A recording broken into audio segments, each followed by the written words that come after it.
امت کا اجماع بھائی نہ لکھنا جانتے تھے اور نہ پڑھنا جانتے. دیکھو ہمارے نبی صلی اللہ علیہ وسلم جب قرآن لکھوایا نا تو چونکہ آپ لکھنا پڑھنا نہیں جانتے تھے تو بعض دفعہ کاتب سے گرامر کی غلطی ہوئی لکھنے میں.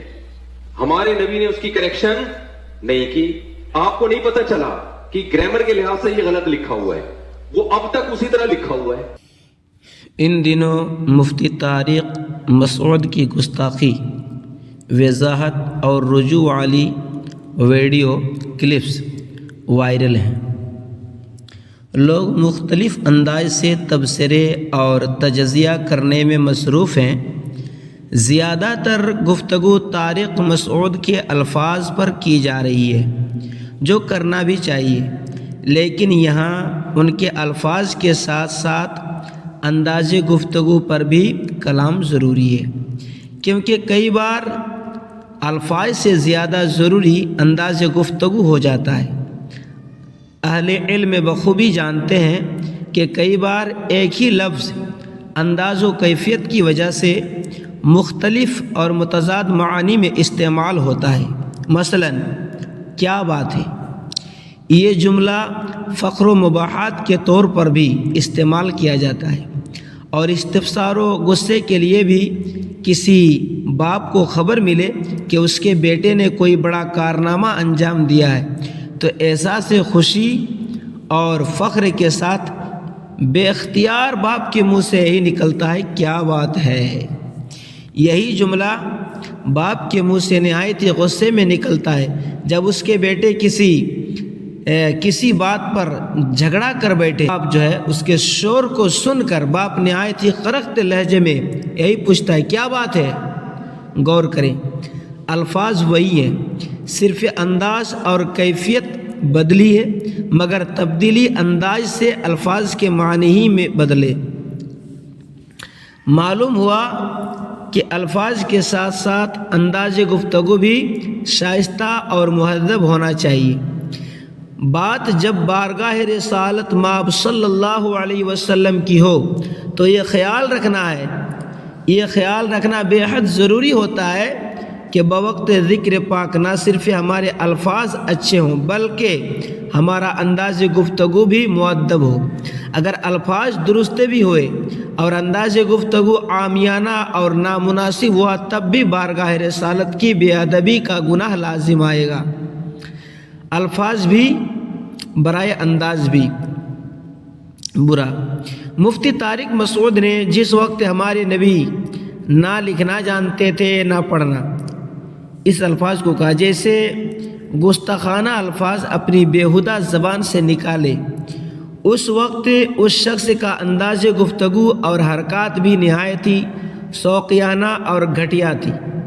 آپ اس ویڈیو کو غور سے دیکھیں, وہ شخص کس طرح ہاتھ لہرا کر سرکار مدینہ کی ذات سے پڑھنے لکھنے کا انکار کر رہا ہے. ہو سکتا ہے کہ اس کے پاس مناسب تعبیر کے لیے الفاظ کا سوکھا پڑ گیا ہو, لیکن انداز کا تعلق تو علم و الفاظ سے نہیں ہے, یہ تو دل سے تعلق رکھتا ہے. کم از کم مفتی طارق مسعود کو انداز تو مہذب اور مؤدب اپنانا چاہیے تھا. کئی بار انداز بیان الفاظ کی خامیوں تک کو چھپا لیتا ہے.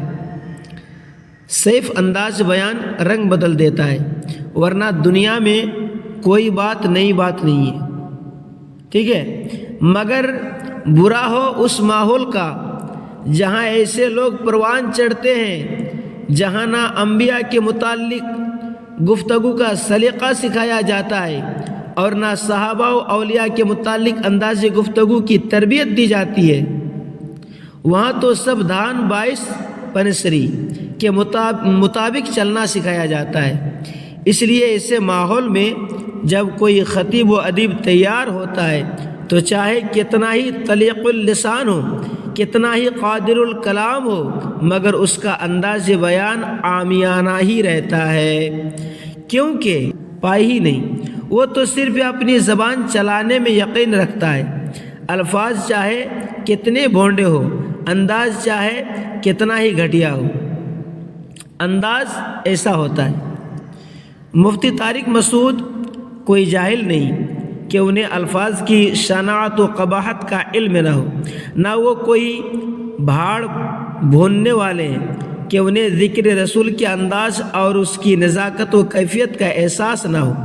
یقیناً وہ ان ساری چیزوں سے کما حق واقف ہیں، مگر اس کے باوجود اس طرح کی گفتگو اور ہنگم انداز کا صدور بتاتا ہے کہ وہ ذکر رسول کی پرسوز کیفیت اور انداز بیان کی نزاکتوں کو سمجھنے کے مرحلے سے گزرتی نہیں ہے، نہ شاید انہیں یہ ماحول میسر آیا ہے، ورنہ ان سے ایسی جسارت ہرگز نہ ہوتی۔ ذکر کے وقت ایک مومن کی کیفیت کیا ہونا چاہیے، اس کے متعلق امام ابو ابراہیم التجیبی کا یہ قول مشعل راہ ہے۔ ہر مسلمان پر یہ لازم ہے کہ جب بھی مسلمان کے سامنے امام الانبیاء حضرت محمد صلی اللہ علیہ وسلم کا ذکر کیا جائے یا حضور پاک کا اسم گرامی لیا جائے تو خشوع و خضوع کے ساتھ حضور کے نام اور ذکر کا ادب و احترام کرے اور اپنی حرکات میں سکون اور قرار اختیار کر لے اور آپ کی ہیبت اور تعظیم کا ایسے اظہار کرے کہ جس طرح بندہ کے سامنے حضور پاک صلی اللہ علیہ وسلم موجود ہے۔ اللہ اکبر۔ ذکر رسول کی کیفیت کیا ہوتی ہے؟ یہ کوئی امام زہری سے سیکھے۔ حضرت مصعب بن عبداللہ فرماتے ہیں کہ میں نے امام زہری کو دیکھا کہ وہ بڑے نرم دل اور ملنسار تھے۔ جب بھی ان کے سامنے حضور نبی اکرم صلی اللہ علیہ وسلم کا ذکر کیا جاتا تو وہ ایسے ہو جاتے گویا کہ نہ وہ تمہیں پہچانتے ہیں نہ تم انہیں پہچانتے ہو۔ رہا سوال حضور پاک صلی اللہ علیہ وسلم کے علم پاک کا، تو جب خالق کائنات نے انہیں رب کائنات نے انہیں یعلمہم الکتاب والحکمہ ویزکیہم، انہیں تیری کتاب اور پختہ علم سکھائے، نازل فرما کر معلم کتاب و حکمت کی سند عطا فرما دی ہو، جس نبی کے بعثت ہی تعلیم و کتاب ہوئی ہو، اس کی ذات سے پڑھنے لکھنے کا انکار کرنا جہالت ہی نہیں اعلیٰ درجے کی حماقت بھی ہے۔ اس معلم کائنات صلی اللہ علیہ وسلم کے علم کا عالم تو یہ ہے کہ تیرے آگے یوں ہی دبے لچے فصحا عرب کے بڑے بڑے، کوئی جانے منہ میں زبان ہی نہیں بلکہ جسم میں جان ہی۔